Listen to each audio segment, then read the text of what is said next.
Okay, hello, greetings and welcome.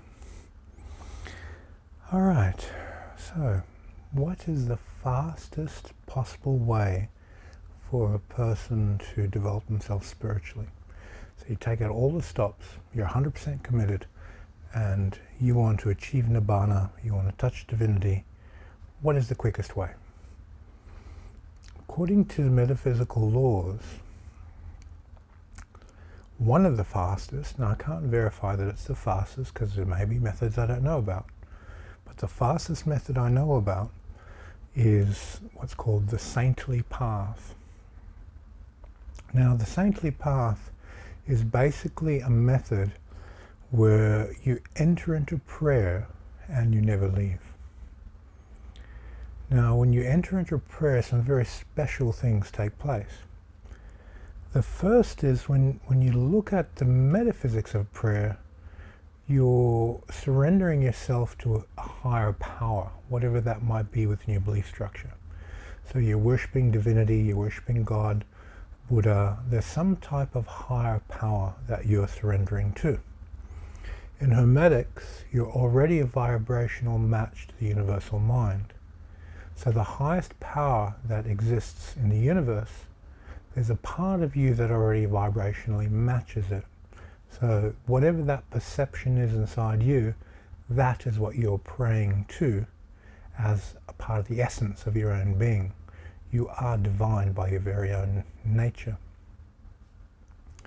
So you enter into prayer. When you enter into prayer, everything becomes quiet. Your body becomes quiet. It's like all the bacteria in your body says, quiet everyone, we are praying. So it's not you praying, it's we are praying. Every part of you is praying together and sitting in the stillness and being quiet and humbling themselves before divinity. So this humility that kicks in across your whole field of consciousness, not just your mind, perception, ego, self and body, but everything as a group enters into that state. This doesn't happen when you meditate. If a meditator decides to observe the rising and falling wave of their breath and be mindful, everything carries on like normal. The system continues doing what it's doing. It doesn't synchronize with your objective of observing the rising and falling wave of your breath. But when you pray, it gathers all the forces in your body, brings them into a humble state. This is very different. The next thing that happens, which is very interesting, is there's a type of devotion that gets activated deep within your psyche. You look at your spiritual path, you look at the teachings, you look at the methodology, and your humility reflects a type of devotion towards achieving a rising or an ascension of consciousness through your spiritual method. You become a devotee to the practice. Underneath that, there's profound reverence. You revere divinity, and that reverence for divinity generates deeper and deeper stillness. Now, as we move up this vibrational scale of prayer, we start entering into sacredness, where you're touching divinity, where you're touching something very, very, very special, something very profound. That sacredness is the deep communion between your consciousness and the divine part of your consciousness, where you are and where you want to be. They come together as you touch that sacredness frequency. This is happening within the state of prayer. From there, we enter into a very deep, profound stillness. You start entering into the Akasha. These 4 layers of humility, devotion, reverence and sacredness build an opposing force of Akasha underneath. And it hits a critical mass where your mind gets sucked into Akasha in prayer. And this is where you move from form to formless.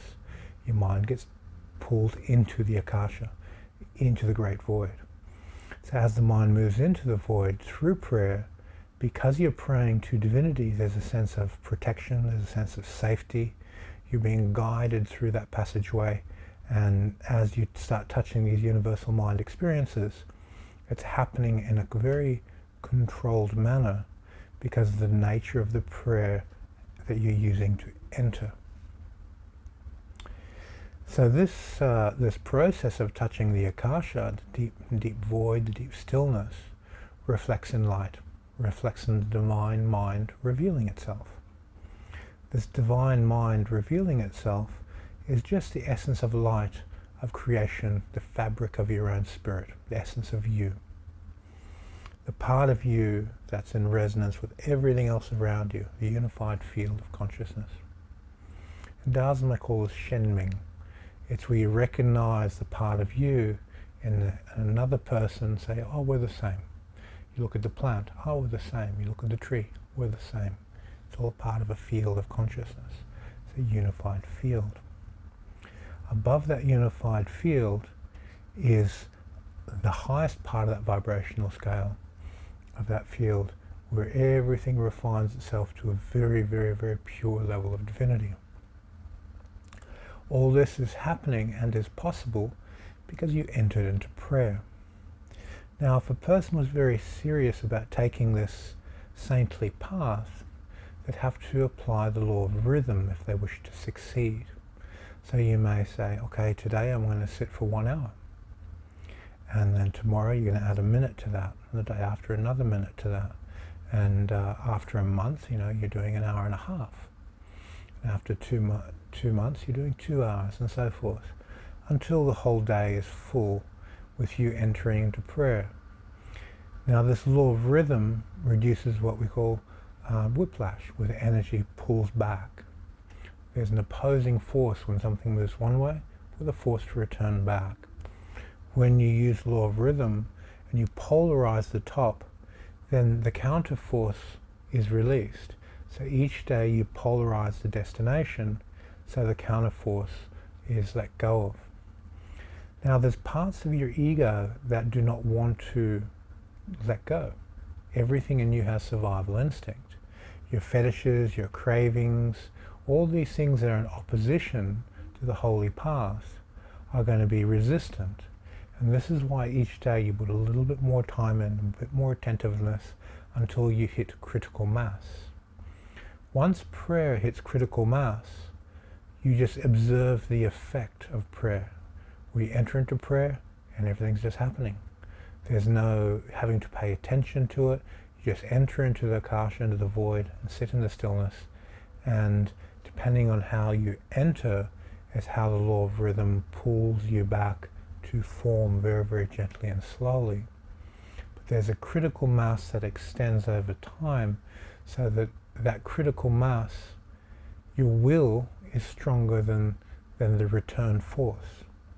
So when you go into prayer and you get pulled back to form, when you go into prayer, the return force is less than your will to stay within prayer. Then you can stay within prayer without the return force pulling you out. That's when the critical mass has reached a point where, okay, I don't have to come back to a normal worldly way of thinking, feeling, and acting, because I've cultivated this critical mass within the path of prayer. This is the fastest method that I know for attaining the highest in the shortest amount of time. It's something worth investigating, and do it incrementally. But remember, when you give more and more energy and time to the critical mass of the saintly path, you are surrendering and giving up something else that's in opposition or resistance to the saintly path. So as these things start falling away, the resistors start burning up and dissolving, you have to be prepared to say, yes, I'm ready to let that go. I'm ready to cut the anchors so that ascension is possible.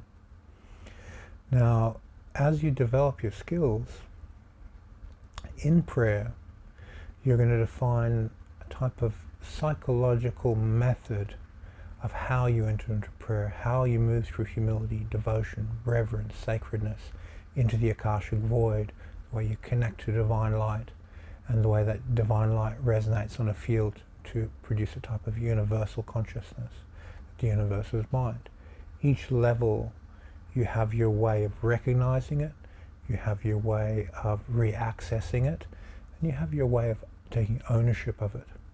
And this is a type of concentration where you just learn how to pay attention to certain things in a certain way that's unique to you, that gives you access back to that special place.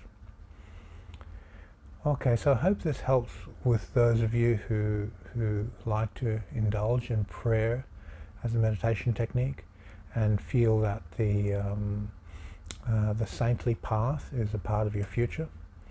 And working through Franz Barden's book, you're going to find that each exercise can be done in prayer.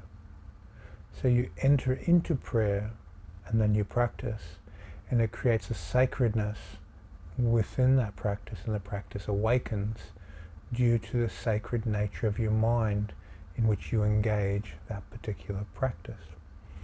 So using the saintly path as a vehicle for moving through Franz Barden's book, you'll find success, and each exercise appears much more quickly because you're not building anything, you're awakening the divine nature of who and what you are. To further amplify this, there should be a non-self ideal underlying why you're doing it, a Bodhisattva vow. You're doing something for the benefit of all sentient beings. If you're a healer, you're practicing for the benefit of your patients. If you're a teacher, you're practicing for the benefit of your students. If you're a politician, you're practicing for the benefit of the people you're serving. Whatever your role in life is, you're doing it for the benefit of others. Why would you do this? When you do something for the benefit of others, and you dedicate the merit and the goodness of what you do to another human being or human beings, or plants or animals, or whatever the consciousness is you're dedicating it to, you become a conduit between the energy, the prayer, light, passes through you, and it travels to whoever you dedicate the merit to. So if you look at dedicating the merit to all sentient beings, what happens? Sentient beings are infinite. The merit goes to infinite sentient beings. And if you're a part of that experience, you experience infinity at that moment the merit is going out. So it puts your exercise on a very, very fast track due to the metaphysical laws upon which you're working or functioning. Energy passes through you to go to others, infinite others, you have infinite experiences. So when you're praying and you're practicing exercises like in Franz Barden's book, clearly evaluate, why are you doing that? What is it for? Why are you going through the initiation process at all? And look at, deep in your heart, what is your life's purpose? And within that life's purpose, there's a non-self quality to it. Evolution is about the group, not the individual. And everything you do for the group to help the group evolve means that energy passes through you, and your mind occupies a very, very large space. And when your mind occupies a very large space, that's what insight happens. That's where ascension happens. That's where you can let go of things you don't need anymore. Okay, we'll leave it there. Thank you for your time, and see you on the next video.